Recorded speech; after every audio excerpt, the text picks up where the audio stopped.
I might get a little bit witchy when a man and a man want to enter into the holy order of making a mother. I'm following your Blues Clues, and I'm coming to the exact same connection. And Steve is out there with his big crayon and his notepad, and he's saying, wait a minute, what's going on? We need to sing a song and remember the purpose of the temple. Yeah, I feel embarrassed slightly that I didn't know, like, the etymological breakdown of, like, the word matrimony. And now for a cultural call-out. We sure don't appreciate that. Welcome back to Salty Saints. My name is Hayden Holm. Today, I am joined by a wonderful crew here. So we've got Tikla Fife from Women at Ward Radio. We've got Jeff Borders, the Antichrist Playbook. We've got Sam at Through the Mist. Check out his YouTube channel. And today, we are going to be talking about the Holy Order of Matrimony. That's right, marriage. And this is a topic that there's a lot of confusion about it right now. There is, I guess, a lot of concern. There's a lot of doubt in the air about what marriage is, if gay marriage in the temple is going to be a thing, and if it's not going to be a thing.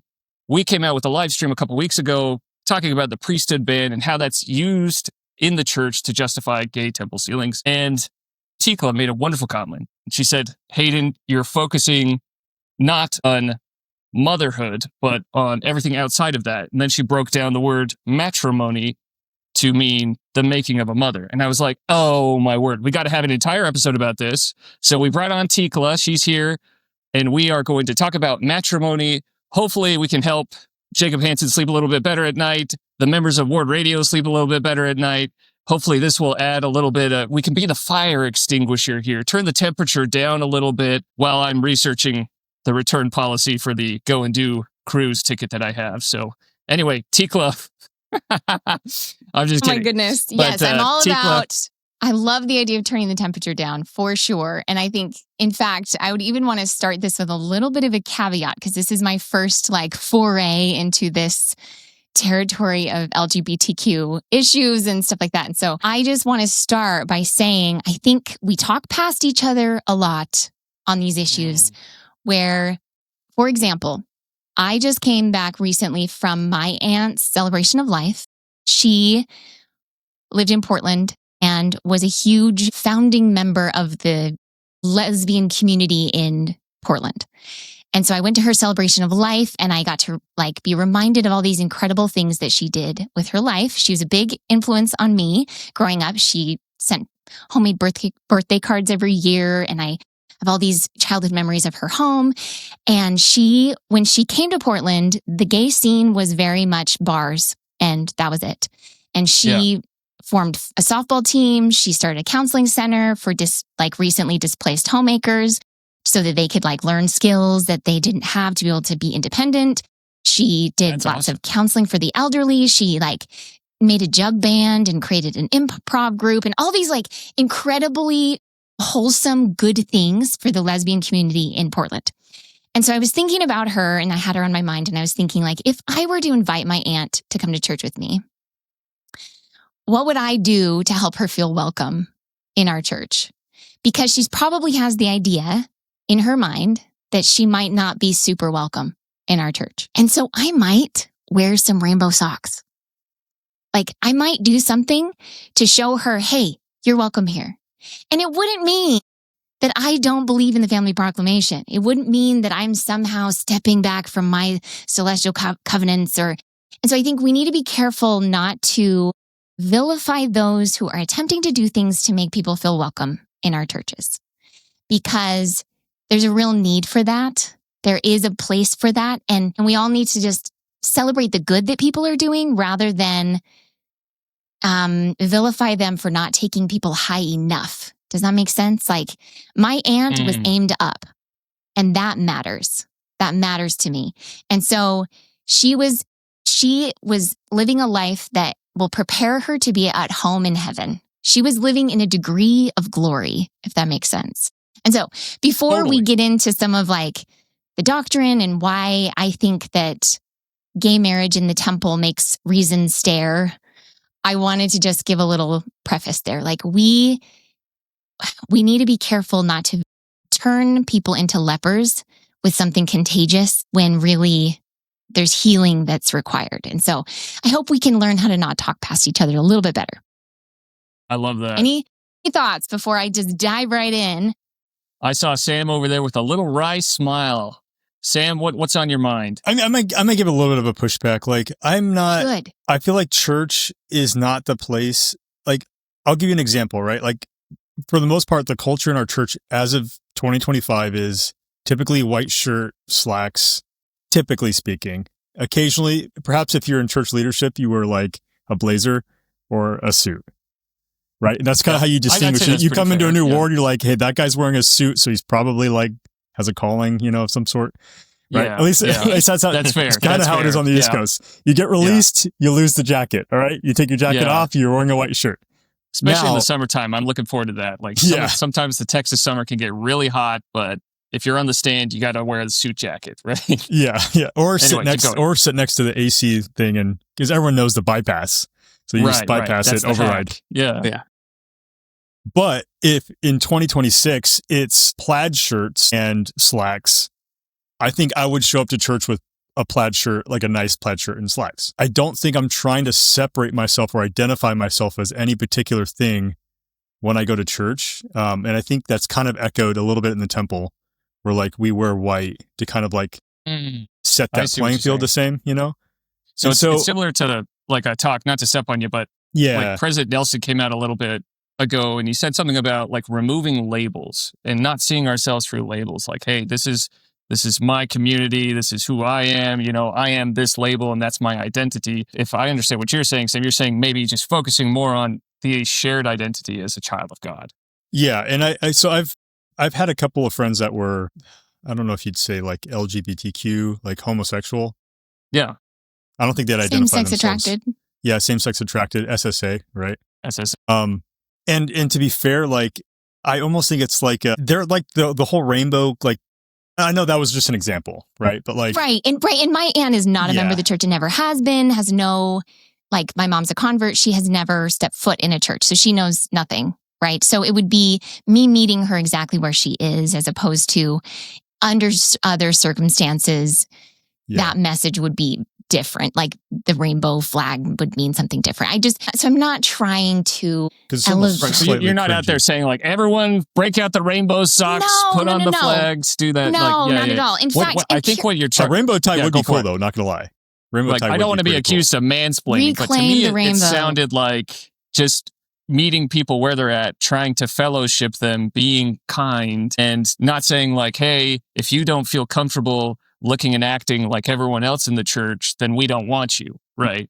Right. Well, and also I think even maybe more so than the people coming, I think we sometimes vilify the people who are trying to make other people feel comfortable. Like we see them as the enemy. Does that make sense? So somebody who is doing something like that, like wearing rainbow socks, we think, oh, you're on the other team now. Instead of recognizing maybe what they're trying to do is just help people feel welcome. And that's all it is. And it's not deeper than that. It's not more complicated than that. They're just trying to make space. And I also think that I grew up in an environment that was extremely loving to those on the margins, extremely open and accepting and inviting to everyone who was different. But if I hadn't had that experience, I might be in the camp of people who feels like, no, I saw a lot of cruelty and we have work to do in the church. Whereas from my vantage point now, I see, no, the place that we need more work is clarifying and expressing our doctrine clearly so that people understand it and feel it deeply, so they understand why and get excited about it.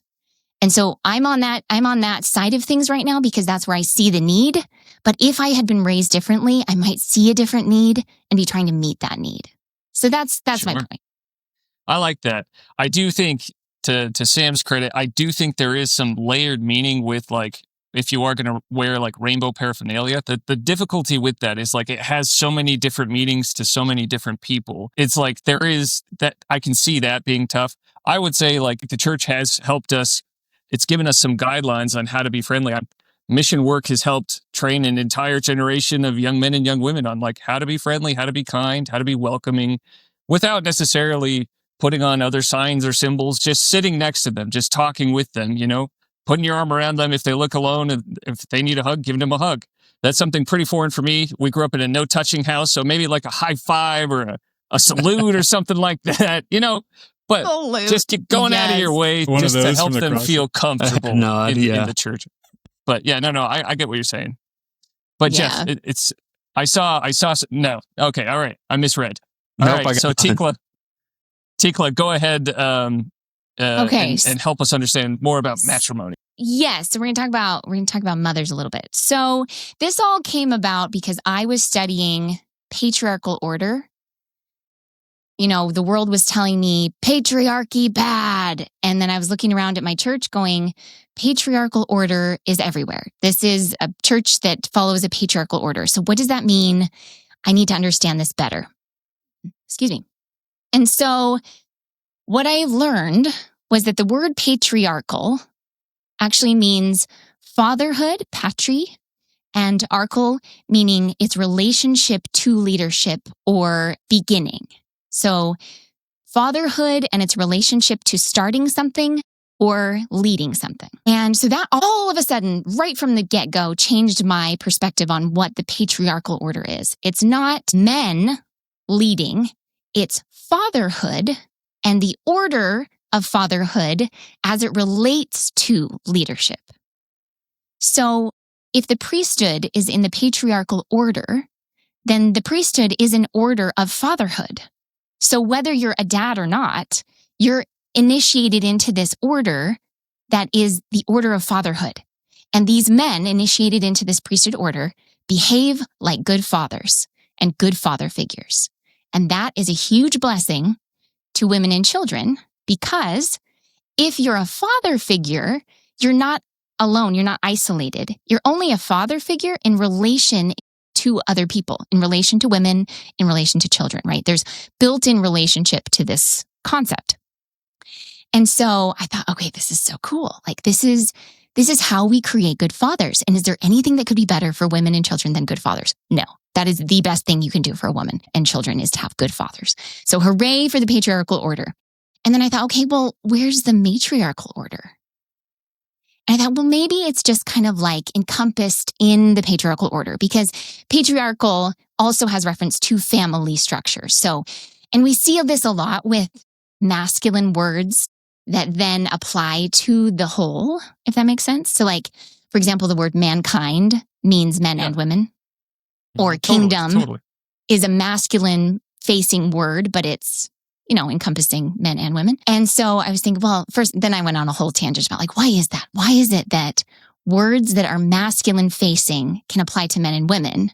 So we can have a group of people called actors that are men and women, but we wouldn't have a group of people called actresses and have them be men and women, right? That just for whatever reason, these feminine words are usually only encompassing females, whereas the masculine version can surround all of it. And so I think linguistically, there's a pattern of presiding happening here, where even in our language, we acknowledge that the masculine should preside by being the protecting guard outside of it, and then the feminine is kind of encapsulated in it.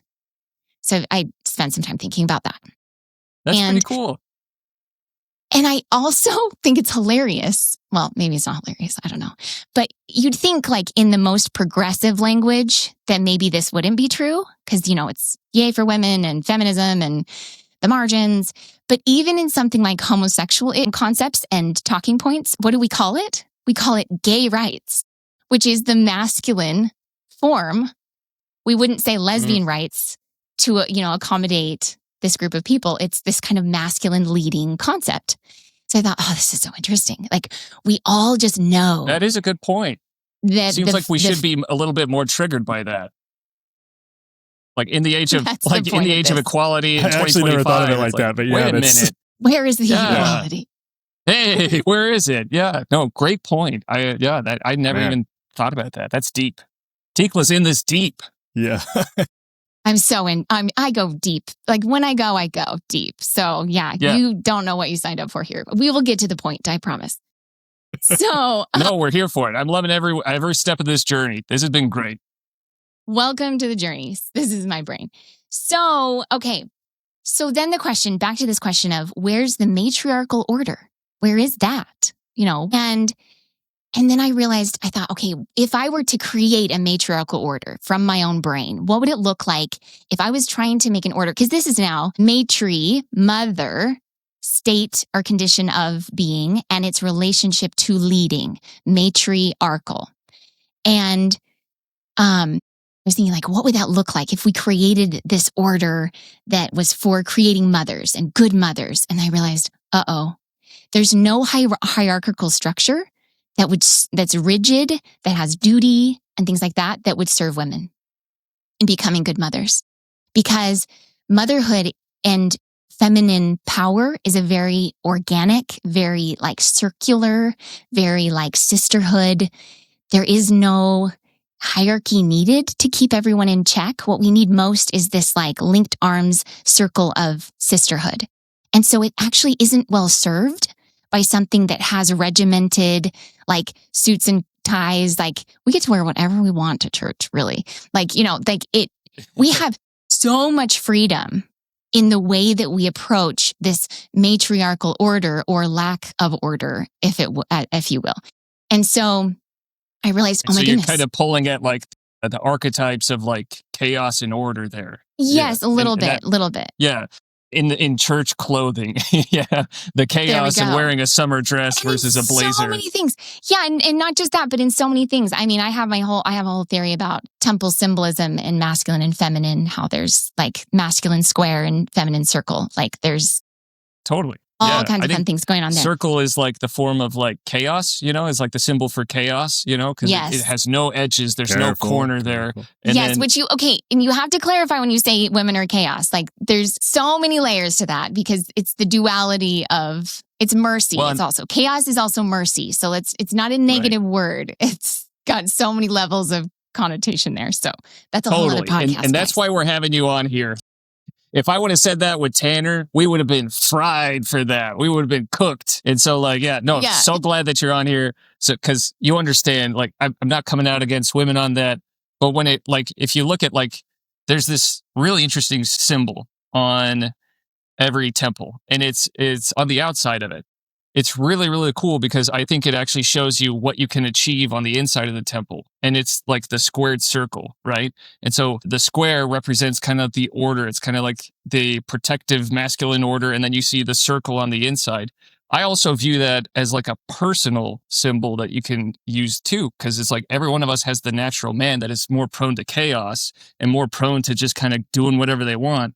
But you have to contain that within the boundaries of covenants. And so what do you get inside the temple is you get a way to control the chaos and to become like God, who is complete because he has completely controlled the chaos, So anyway, I've geeked out about that a couple times. No, that's amazing. And I would also say, though, that you can't completely control the chaos. That's the point. You actually need a snake in the garden. You actually need this like cycling of chaos and order, because if you have no chaos, then you're dead. Like it's just a rock.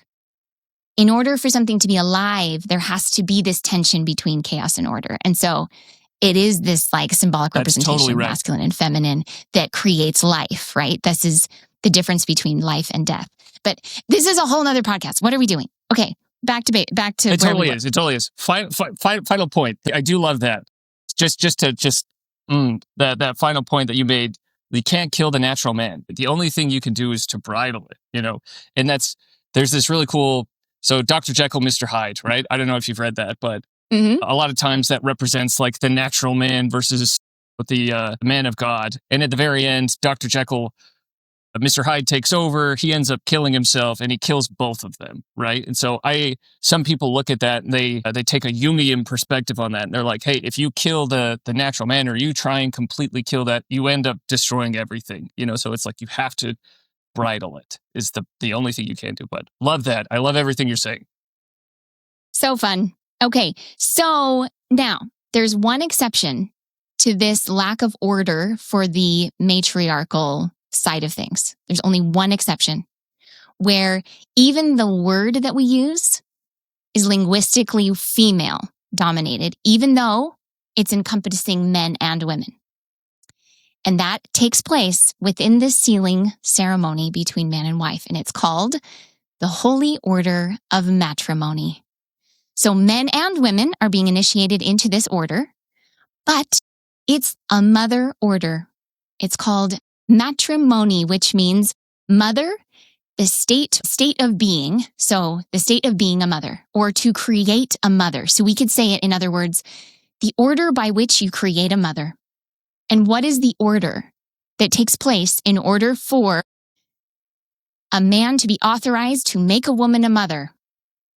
It's a pretty extensive process, a pretty extensive training process to become a good father that our men are initiated into at 12 years old, to follow a covenant path that will lead them to the pinnacle ordinance of them all, the very tippy top ordinance that we have. And who's it named for? It's for a mother. And for it's the path for how to be worthy to be initiated into the holy order of making a mother. Because you can make a mother under a lot of different circumstances. But only one of them is the holy order of motherhood, making a mother. And that's what takes place in the temple. And so you can see how, as a woman, as a mother, who has spent my entire years of womanhood making a monthly blood sacrifice to my potential for motherhood, where I get to have my one and only ordinance that has reference overtly to what all the other ordinances have kind of like quiet part out loud. This is like matrimony is the quiet part out loud, that all of this has to do with the order by which you make a woman a mother and the circumstances by which it's a godly thing as opposed to a damaging thing. So he wants his daughters to have a man who is committed to her, not just for life, but for eternity, who's committed to eternal lives, not just his own pleasure and happiness. This is like God sitting on the porch with a shotgun. Like, this is his, like, just protecting polishing it up. He's his just like, daughters, give me a reason, right? boy. Exactly. Yeah, This is his totally. moment where he's got a gate up against his daughters for anyone who's unworthy. And so the holy order of matrimony is the greatest protection for a woman because it sets up the order by which you are allowed and authorized as a man you are authorized to use your, if I may euphemize this a little, to use your key to unlock a woman's potential for motherhood. It is now authorized. Yep. This key is now authorized, and you can now together unlock the portal that brings life into this world. This is crazy. This is crazy deep and cool and so important. And so you can see why I might get a little bit twitchy when a man and a man want to enter into the holy order of making a mother. Right. What are we doing? Like, what are we talking about? Yeah, so I'm following your Blues Clues, and I'm coming to the exact same connection. I'm seeing it exactly the way you're seeing it. Like, the frustration is these Blues Clues are out there, and it seems like people are ignoring them, right? And Steve is out there with his big crayon and his notepad, and he's saying, wait a minute, what's going on? We need to sing a song and remember the purpose of the temple, which is motherhood, creating eternal families, which can only happen between a man and a woman. That's fantastic. Well, and I'd also say, if you go to a ceiling, not just a ceiling of a parents to children, because there's kind of this, like, we have this vertical, right, where we've got children to parents, to parents, to parents, to parents, to parents, sealing the whole family of God. And then we have the horizontal, which is the man and woman, right? But if you're in a sealing ceremony and you listen to the words that are said, there is not a single sentence in that entire ordinance that would not have to be changed to accommodate a gay union. Like, it's just not what it was designed for. Right. So eternal lives, we're talking about a key and a lock right here. Anyway, That's am really I crazy? cool. Push back. No, Jeff, you have been uncharacteristically quiet tonight. I'm just soaking this all in. I was actually making notes. You're blowing my mind. Great. I think it's fantastic. No, thank you for sharing. I don't have anything to add or push back on. All right. Sam, we'll kick it over to you. What are your thoughts? I mean, I feel embarrassed slightly that I didn't know, like, the etymological breakdown of, like, the word of matrimony. Like, it's just staring me right in the face and, like, I didn't realize it. Well, I felt the same way. I felt the same way when I looked up. I was like, "What? Are you kidding me?" Yeah. And we don't actually use the word marriage in the sealing ceremony. We only use the word Holy Order of Matrimony. I think it's referenced in the endowment to like in context of chastity and such. So it's not like marriage isn't an important word too, but when it's in that ceremony, we're talking about the Holy Order of Matrimony, and I think that's significant. I think that's incredibly significant. And it goes against all of the arguments out there that are like, well, love is love, right? And so we can just go in there. You're being hateful. You're being exclusionary. Like what we were talking about at the you're not being nice. You're not putting on the rainbow stuff. You're not giving me access to the temple or the ceilings or the ordinance. And that's, poo-poo on you for that. And once these older, and one of the comments that I constantly get, and this is something that I've heard from other influencers too. The brethren, they're kind of older, and when they pass, the newer brethren, they're just going to let it all go, and they're just going to bring it in. And here am I sitting here thinking, I feel like we're not experiencing the same things. We're not reading the same things. Like, what's going on? And are you watching a different conference? Are you reading a different scripture than I am? Because I'm sitting here and I'm looking at everything that Tikla's saying. I'm like, preach, sister. Let's preach that from the rooftops, because that is completely supported by all the doctrine. It says that man has been commanded to leave his mother and father and cleave unto his wife, and that connects perfectly. That lines up perfectly with the Holy Order of Matrimony. Nowhere do we see like a man shall go out there and cleave to another man, or a woman should go out and cleave to another woman and get the Chaco sandals and, shave her hair and stuff like that. But the thing is... Oddly specific. I'm sorry. Maybe it's just a Texas thing, but the thing is, like, I'm looking at all of these people and I don't understand why there is so much confusion about stuff that seems so clear. So there are people out there, the constant complaint that I see is like, well, okay, if temple marriage is just for a man and a woman for the purpose of bringing children into this world, then what do you have to say for those couples that can't have children? To which I would say it's a little bit like, I don't know how to not get graphic. This is why women's things are veiled and shrouded, because they're so personal and like raw. Right. But a woman is initiated into the holy order of a mother, in my opinion, when she starts making the sacrifice monthly that allows her to have that. And so even if she never becomes a mother, everything about me that makes me a woman is oriented toward motherhood. And so much of a man is oriented towards the potential for fatherhood. And so even if you listen to how I explained this, I wasn't saying you enter the order of creating a mother once she becomes a mother. You could call that a fleshy ordinance when that actually happens. But the ordinance that puts man and woman together is the potential for that. It is the authorization to attempt to try to have that happen. And so you are authorized to be oriented toward family. And so it actually has nothing to do with whether or not you have children in this life. And it has everything to do with your authorization to engage in the action that has the potential to do so, if that makes sense. And so that does make sense. I would just add to that something. It reminds me of a conversation that I had with Sam about Mother's Day. And Sam, he said in his ward, they celebrate the potential, because we are a church that believes that if it can't happen here, it will happen eventually. Because we are in a fallen world, we are on a telestial plane where bodies are subject to all kinds of stuff. And sometimes it's going to be incredibly unfair to people. Some people are going to struggle. Other people are not going to struggle with having kids. But that is something that has been promised to every faithful member, that eventually those blessings will be theirs, whether in this life or in the afterlife. And so I love that approach, because it's all about just bringing it back to the eternal focus and saying, we're not just concerned about getting the kicks and giggles in this life. We are focused on the eternities here. And it's not just... Oh, sorry, go ahead. I was just going to say what I love about this is that you are taking a position that is unemotional, because this is a very emotionally charged for a lot of people.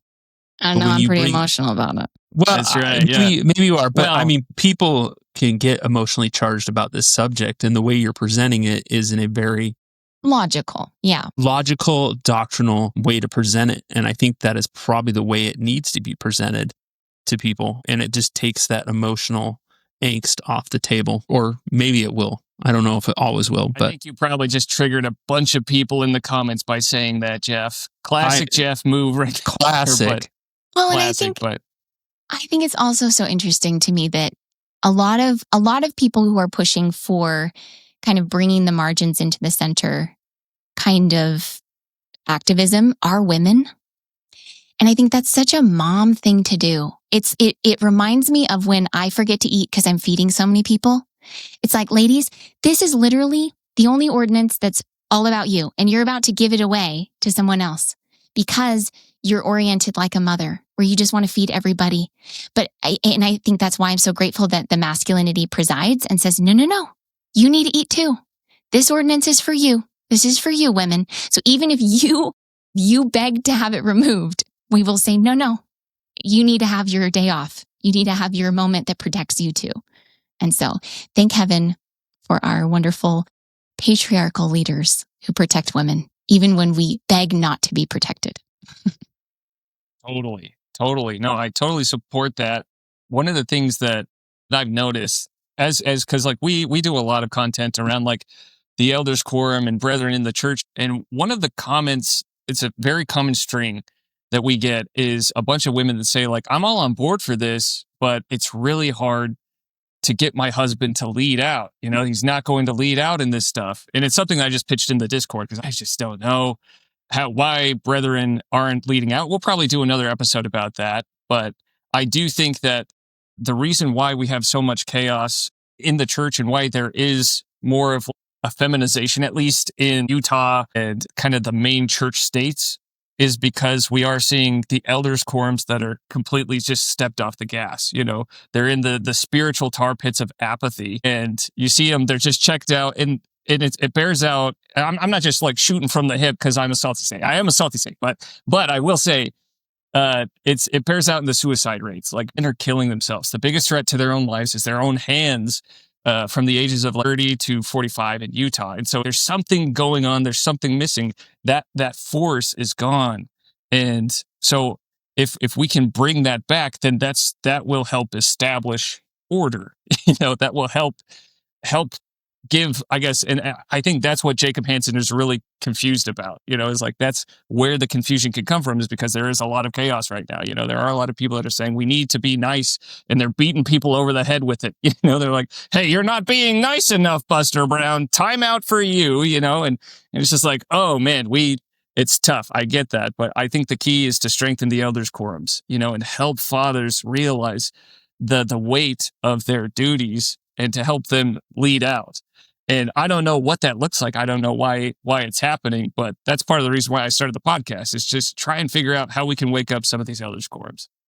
Well, and I think coming from the women's perspective, and I'll call this out to all of my female saints, salty saints out there, though I'm sure, I don't know how many women you have following your channel, but there's my mother-in-law.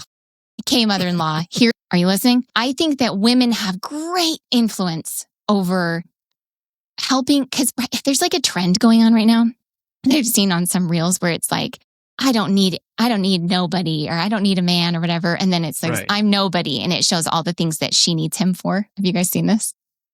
And I think I've seen clips like that. Yeah. Okay. Yeah. So women are falling into this like trendy pattern of like pretending they don't need men and asserting they don't need men. And it's so fun to say we don't need men, but it's actually really harming our men because it's not true. We know it's not true, and they don't necessarily know it's not true. And so maybe we turn the tide a little bit and remind our men how much we need them, because we do, because we absolutely do. And there's a reason that we need you to preside, because otherwise we cannot fulfill our potential. We cannot be truly happy without our men leading us. And I think men have been told not to lead because it's mean, and it's just wrong. We need you. We need you so bad. So even if the women in your life say, don't lead, please go out there and be the best priesthood holder you can be, priesthood man you can be, because we need you desperately. And one of the ways that you can help hurt women is to be the example of the good man that she thinks doesn't exist anymore. So hold on. I'm having to think about that last line. I agree with it, but for some reason, my late night brain is just like, hold on. Can we repeat that last line again? That was good. So, That was really good. Sure. So women who are hurt by men have a hard time trusting men, right? And so the best thing a man can do to solve that problem is be the man that she doesn't think exists. And it doesn't have to be in a romantic way. Be the man that she thinks doesn't exist anymore. Yes. Show these women in the way you treat your wives, in the way you treat your kids. I had a friend I went walking with, I go walking with sometimes who said meeting my husband restored her faith in men. And I was like, you saw him for like 5 seconds. Like, what are you talking about? But it was the way I talked about him. Man, what a powerful 5 seconds. Yeah. He must have a firm handshake. Whew, my goodness. But just hearing the way that he treated our family healed her. It was like, oh, there are good men. And so when women see good examples of men, then they can restore their trust in men. And it won't happen by you saying, oh, okay, you just lead then. I guess I'll just be over here. Like, no, we need you to be men, even if women tell you not to be. Don't listen to us. We don't know what's good for us. I was actually just having this conversation with my wife the other day. We're remodeling our backyard, and we went to get a truckload of dirt, and it was my second oldest son and I and my wife and my last daughter, and she started shoveling, and she looked at me and she's like, "Why am I doing this?" Basically, like this is. She goes, I don't know how people say they don't need men in their lives because I would be here all day doing this. And my son and I, and that's not to say that women can't do those things, but she's just like, I appreciate you here doing this thing that really you are more built to do than I am. She's like, I'm just reminded how much I love having a man in my life to do some of these things. And again, I'm not saying that women can't do these things. It's just an example, like you said, go out and weed. That just reminded me of that conversation. So I would much rather live in a world where men assume women need help even when they don't, than a world where men assume women don't need help when they do. I get that. I think the biggest damage that you can do to your family is to become another child for your wife to take care of. Like, I totally think that's the case, because what I've seen, I've known a handful of families like this where the man, he just kind of takes a back seat and he just gets so comfortable in that back seat and he just lets the wife drive the car. So she's in charge of getting the kids ready. She's in charge of getting everyone to church. She asks him to give the blessings for everybody, is trying to lead scripture study and stuff like that. And he's just like another one of the kids that she has to worry about. And what does that do? A lot of times that puts extra wear and tear on her. And a lot of times it can lead her out of the church. It can lead her to think like, you know what, this is just too hard. I can't do this anymore, And that, now, I'm not trying to justify, I'm not trying to be like all feminist movement or anything like that, but I am, because on the other side, there have been for a really long time forces in the culture that have just been very anti-man for a really long time. Ever since I was a kid, like what being a man got me was like into the fast pass lane for BYU Idaho instead of BYU, because they're like, oh, we got plenty of men over here. Okay. All right. So they're like, you check all the wrong DEI boxes. So you get sent to Idaho. So go freeze out there. You're not allowed in Provo. We don't want you here. Even though I know my grades were probably better than some of the students in there. But anyway, that's He's my, a little salty, guys. that's my little right there. I am a little salty about that, but no, I love this. I love this conversation. Tikla, this is great. Holy Order of Matrimony. It's something that can give us some clarity, and it can, I guess, shed a little bit more light into this kind of gray area right now that used to not be a gray area up until about like 5 seconds ago. And now people are like, I think that's a gray area. It's not a gray area. It's man and woman can create mothers through the Holy Order of Matrimony, and I love that. So, Tikla, thank you so much for coming on and sharing your wisdom and some of your insights. I think those were fantastic. Jeff, Sam, did you guys have anything else you want to say, or Tikla? I just want to say thank you. Thanks for doing some teaching. It was awesome. Well, thanks for having me. This was fun. Yeah, I learned a lot. Thank you. Yeah. All right. Well, until next time, Tikla, where can people find you? What's that? I got all choppy there for a minute. Do you have like a social platform outside of Women Award Radio? I'm kind of sort of thinking about trying to start one, but I don't really have one. I mean, I have a handle. You can find Tikla 5. There's nothing there yet. I'm on Instagram and other places, but I haven't posted anything of my own yet, but maybe coming soon. We'll see. But for now, I am a contributor on Ward Radio Women, which does have its own channel now. So if you want to just follow what the women are talking about, you can go to Ward Radio Women and subscribe there. That's awesome. All right. Well, we've got Jeff Borders. Go check out his book, The Antichrist Playbook, online. And then we've got Sam at Through the Mist. Go check out his YouTube channel. I'm Hayden Holm, and this is Salty Saints. We'll see you next time.